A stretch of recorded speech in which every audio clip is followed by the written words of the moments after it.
Hello everyone, welcome back to Commerce Institute. Hope you're doing well.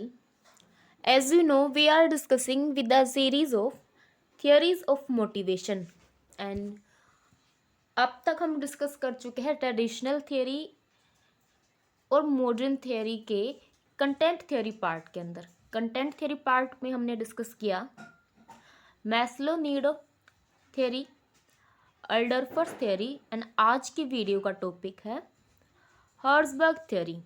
हर्ट्जबर्ग theory क्या है और ये किसी एम्प्लॉयज़ या फिर वर्कर के मोटिवेशन में किस तरीके से अपना कंट्रीब्यूशन देती है। So this is very important topic. So let's get started without wasting any time. Herzberg theory of motivation, इस थ्योरी को डेवलप किया था फ्रेडरिक हर्ट्जबर्ग ने, जिसे हम टू फैक्टर थ्योरी के नाम से भी जानते हैं। मोस्टली हर्ट्जबर्ग थ्योरी को हम टू फैक्टर थ्योरी के नाम से ही आइडेंटिफाई करते हैं। सो इस थ्योरी के अंदर क्या किया, हर्ट्जबर्ग ने ट्राई किया कि मोटिवेशनल फैक्टर्स जो कि किसी एम्प्लॉय को, किसी वर्कर को मोटिवेट करने के लिए यूज़ किए जाते हैं, उनको हम दो पार्ट्स के अंदर डिवाइड कर सकते हैं।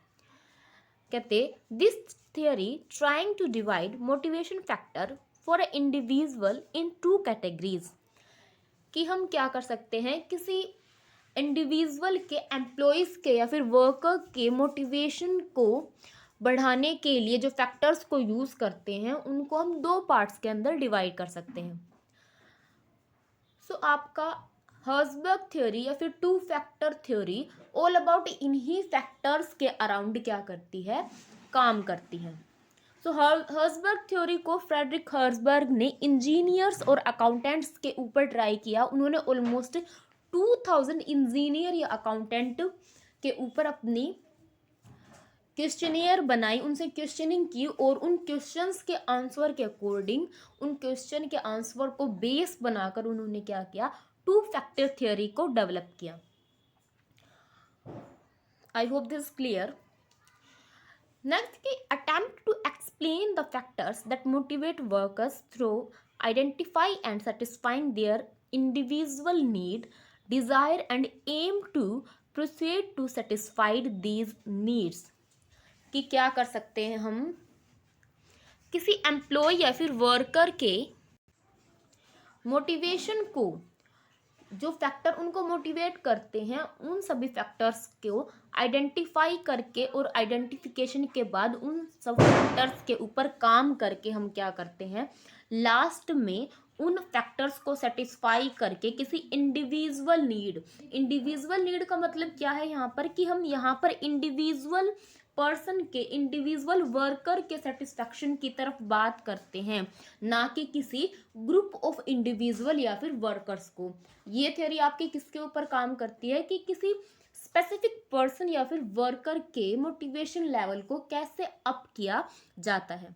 तो क्या कहा गया कि हम जानने की कोशिश करते हैं कि वो कौन से फैक्टर है जो किसी पर्सन को सेटिस्फाई कर सकते हैं और उन फैक्टर्स को कैसे अचीव किया जा सकता है, और इन सब चीज़ों को करने के बाद ही एक वर्कर या फिर एम्प्लॉय क्या होता है, मोटिवेट फील करता है।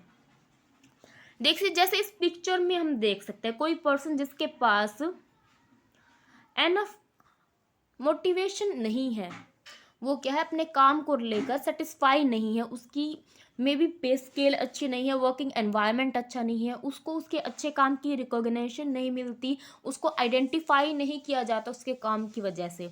तो ये सारी चीज़ें होती हैं जो एक पर्सन को क्या करती हैं, मोटिवेट करने का काम करती हैं। इन सभी फैक्टर्स को, इन सभी चीज़ों को हम क्या करते हैं, दो पार्ट्स के अंदर डिवाइड करते हैं, जो कि इस थ्योरी का बेस है। आपके कुछ फैक्टर्स जो कि पर्सन को या फिर वर्कर को सेटिस्फाई करने के बाद क्या होता है, वो मोटिवेट फील करता है और अपना काम एफिशिएंटली करता है। तो कौन कौन से फैक्टर हैं वो डिटेल में डिस्कशन करते हैं उसके ऊपर। तो ये हैं आपके फैक्टर्स। हर्ट्जबर्ग थ्योरी फिर टू फैक्टर थ्योरी के अंदर मोटिवेशनल फैक्टर को कितने पार्ट्स में डिवाइड किया गया, टू फैक्टर्स के अंदर डिवाइड किया गया। फर्स्ट फैक्टर आपके कौन से हैं, मोटिवेटर्स, एंड सेकंड क्या आपके हाइजीन फैक्टर। अब मोटिवेशन फैक्टर क्या होते हैं और हाइजीन फैक्टर क्या होते हैं।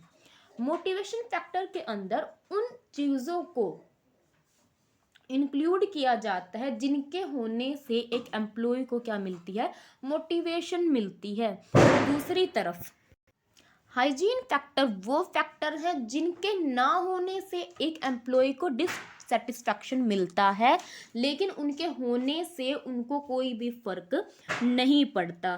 सो ये है आपके मीनिंग मोटिवेटर्स फैक्टर और हाइजीन फैक्टर। इन दोनों के हम वेरियस एग्जाम्पल के थ्रू चीज़ों को अच्छे से क्लैरिफाई कर पाएंगे। तो सबसे पहले हम डिस्कस करेंगे हाइजीन फैक्टर को। हाइजीन फैक्टर क्या कहते हैं कि अगर किसी कंपनी की पॉलिसी अच्छी नहीं है या फिर उन कंपनी के अंदर, उस ऑर्गेनाइजेशन के अंदर एक वर्कर का दूसरे के साथ अच्छा रिलेशनशिप नहीं है, वहाँ पर वर्किंग एनवायरनमेंट अच्छा नहीं है, लोगों को उनके काम के अकॉर्डिंग रेम्युनरेशन नहीं मिलता, सैलरी नहीं मिलती, उनकी जॉब की कोई सिक्योरिटी नहीं है, तो इन सब चीज़ों के ना होने पर किसी वर्कर को या किसी एम्प्लॉय को डिससेटिस्फैक्शन फील होगा। लेकिन किसी इन सब फैक्टर के होने पर एम्प्लॉय को डिससेटिस्फैक्शन होगा ही होगा। इन शॉर्ट क्या है कि ये सभी फैक्टर अगर किसी वर्कर को दिए जाएंगे तो उनका कोई स्पेसिफिक इफेक्ट नहीं पड़ता उसके काम पर, लेकिन अगर ये सारी चीज़ें नहीं होंगी तो उसके काम पर ज़रूर इफेक्ट पड़ेगा। दूसरी तरफ क्या है, मोटिवेटर्स फैक्टर हैं। ये कुछ ऐसे फैक्टर्स हैं, कुछ ऐसी चीज़ें हैं जिनका एक एम्प्लॉय के वर्किंग के ऊपर इफेक्ट पड़ता है। क्या कि अगर किसी एम्प्लॉय को कोई स्पेसिफिक टास्क दिया है और वो उस टास्क को एफिशिएंटली पूरा करता है तो उसको क्या दी जाती है, कोई अचीवमेंट दी जाती है। फॉर एग्जांपल किसी एम्प्लॉय ने क्या किया है, अपना काम स्पेसिफिक जो उसको दिया गया था अच्छे से कंप्लीट किया तो उसको कुछ रिकॉग्निशन दी गई, उसको कुछ अवार्ड दिया गया, उसको कोई अदर प्रिक्विजिट्स दिए गए। तो ये सारी चीज़ें क्या करती है, एक एम्प्लॉय को फर्दर काम करने के लिए मोटिवेट करती हैं। उसको क्या किया जाता है, अलग अलग रेस्पॉन्सिबिलिटी दी जाती है, उसको क्या दिया जाता है, अलग अलग काम करने के लिए दिया जाता है, उसके काम को धीरे धीरे क्या किया जाता है, इंक्रीज किया जाता है, नई नई चीज़ें उसको सीखने को मिलती हैं। तो ये सारी चीज़ें क्या होती हैं, एक एम्प्लॉय को मोटिवेट करने का काम करती हैं। सो ये है आपके motivator factors and hygiene factors. इसको एक एग्जांपल के थ्रू समझते हैं। फॉर एग्जांपल कोई पर्सन है या फिर कोई वर्कर है, मिस्टर ए। ये क्या है, ये मिस्टर ए है और यहाँ पर हमारे हाइजीन फैक्टर हैं और यहाँ पर मोटिवेशन फैक्टर है। सो हाइजीन फैक्टर के अंदर क्या करता है, वो अकाउंटेंट का काम करता है। फॉर एग्जांपल उसका काम क्या है, अपने जितने भी अकाउंट्स बनाए गए हैं उनको अच्छे से प्रिपेयर करना। सो वो अच्छे से प्रिपेयर कैसे करेगा, जब उसकी वर्किंग एनवायरनमेंट अच्छी होगी, उसको जो भी रिलेटेड उसके अकाउंट्स है, उससे रिलेटेड जो भी एम्प्लॉय है उसके साथ उसके अच्छे रिलेशनशिप होंगे, कंपनी की पॉलिसीज़ अच्छी होंगी, उसको उस काम के बदले अच्छी सैलरी मिलेगी। तो ये सारी चीज़ें क्या हैं, उसके लिए हाइजीन फैक्टर, यानी कि ये होना तो ज़रूरी ही ज़रूरी है। अगर ये चीज़ें उसको अपनी जॉब टाइम के अंदर या अपनी जॉब के अंदर नहीं मिलती तो वो अपना काम नहीं कर सकता। उसके दूसरी तरफ मोटिवेशन फैक्टर क्या होते हैं, उसने अपना काम बहुत ही एफिशिएंटली किया, उसको 10 साल तक रिव्यू किया गया, उसको 10 साल तक क्या किया गया, उसको सुपरवाइज किया गया और देखा गया कि जो भी काम मिस्टर ए ने किया है उसके अंदर कभी भी कोई भी कमी नहीं हुई है, कभी भी कोई भी गलती उन्होंने अपने वर्किंग टाइम के अंदर नहीं की। उन्होंने जितना भी अपना काम किया वो टाइमली किया और अच्छे से किया, कोई भी उसके काम की वजह से कंपनी को या फिर ऑर्गेनाइजेशन को पेनल्टीज नहीं लेनी पड़ी। तो इन सब चीज़ों को देखते हुए वर्कर को क्या किया गया, उसको आइडेंटिफाई किया गया, उनको कुछ अवार्ड्स दिए गए, ऑर्गेनाइजेशन के अंदर अच्छी रिकॉग्निशन दी गई। तो ये सारी चीज़ें क्या करती हैं, एक एम्प्लॉय के लिए मोटिवेशन का काम करती हैं। आई होप ये टॉपिक क्लियर है कि हाइजीन फैक्टर क्या होते हैं और मोटिवेशन फैक्टर क्या होते हैं, और दोनों ही फैक्टर किसी एम्प्लॉय के मोटिवेशन में किस तरीके से अपना इम्पोर्टेंस प्ले करते हैं। तो इस थ्योरी के अंदर आपकी इन फैक्टर्स की कुछ, या फिर कहें कि इस थ्योरी की कुछ लिमिटेशन भी लोगों ने क्या की, देखी, और उनके अकॉर्डिंग उन्होंने कुछ लिमिटेशन भी उनको क्रिटिसाइज किया। तो क्या क्या क्रिटिसाइज किया उन्होंने, कि आपके ज़रूरी नहीं कि अगर कहा गया कि हाइजीन फैक्टर अगर होंगे तो कोई फ़र्क नहीं पड़ेगा, लेकिन अगर नहीं होंगे तो फ़र्क पड़ेगा। तो ये आपका जो हाइजीन फैक्टर और मोटिवेशन फैक्टर का जो बाइफिकेशन किया गया, डिफरेंस किया गया, उनका कोई बेस नहीं दिया गया क्लियरली कि ये आपके हाइजीन फैक्टर होंगे और ये मोटिवेशन फैक्टर होंगे। अलग अलग ऑर्गेनाइजेशन के थ्रू, अलग अलग पर्सन के थ्रू आपके सारे फैक्टर अलग अलग हो सकते हैं। तो चीज़ें आपकी अच्छे से बाइफिकेट नहीं की गई, उनका अच्छे से डिफरेंस नहीं किया गया। ये सारी चीज़ें क्या हैं, आपकी थ्योरी की कुछ लिमिटेशन है, कुछ क्रिटिसिज्म है जिनको लोगों ने क्रिटिसाइज किया है। तो आई hope this topic is clear.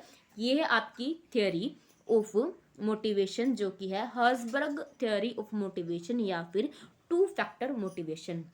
And if you have any query about this topic, you can ask down below in the comment section, and don't forget to hit the bell icon so you will have all the notification from Commerce Institute. And thank you for watching the video.